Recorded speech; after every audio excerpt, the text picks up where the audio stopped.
Dans le livre de 1 Samuel, chapitre 15, à partir du verset 10, le Seigneur se repent d'avoir choisi Saül comme roi d'Israël.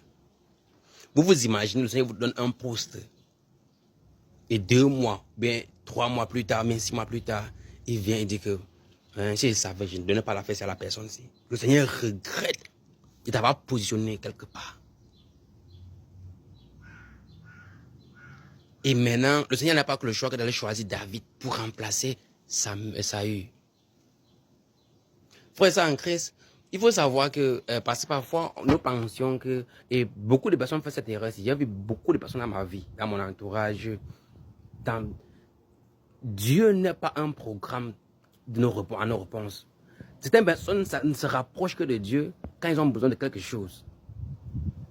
Quand ils ont reçu ça, ils repartent. Parfois même après quelques semaines, même quelques mois, ils reçoivent la réponse ou bien ils reçoivent ce qu'ils demandaient. Ils ne se rappellent même pas que ça vient, qu'ils ont reçu comme ça parce que c'est Dieu.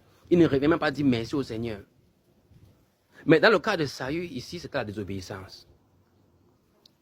Le Seigneur a vu Saül comme une bonne personne.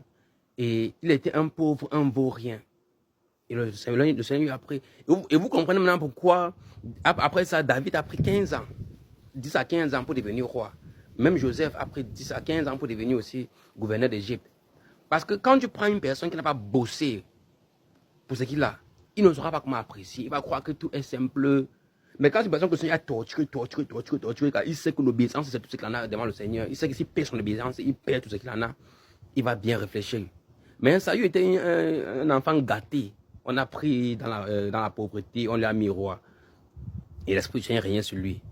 Alors, il s'est mis à croire que la vie est rose, c'est lui le roi d'Israël, il n'obéit pas au Seigneur, il fait ce qui le plaît quand il veut. Le Seigneur dit monte, lui il part à gauche, à droite, il descend, il continue. Le Seigneur se repentit. Si jamais un tel truc, ça peut être n'importe qui parmi nous, de nos jours, que le Seigneur nous confie quelque chose, et après le Seigneur est désolé de nous avoir confié ça. Après il est désolé de nous avoir confié ça.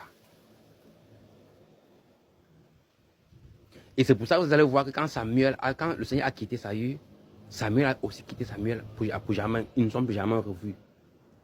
La dernière fois que Samuel a consulté, la dernière fois que Saül a consulté Samuel, c'était quand Samuel était à mort.